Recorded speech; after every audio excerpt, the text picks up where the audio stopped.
Здравейте, такорери, пак. Значи реших да...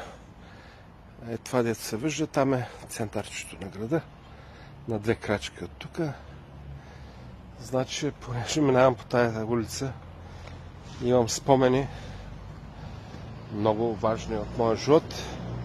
Преди 7 години, точно в тая къща, бях отседнал за една седмица. Посрещна ме една много добра и приятна жена. Бях настанен тук в една много просторна, голяма стая. На разположение имах кухня, разбира се, санитарен възел, всичко, но аз ходя на басейна.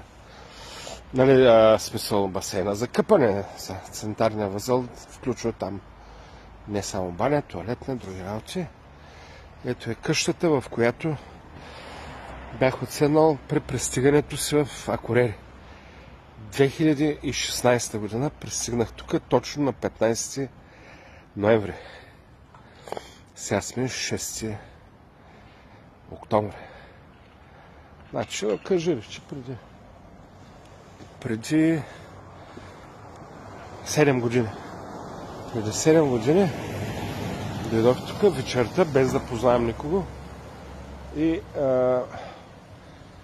първото място, където питах, беше тая къща. Тая къща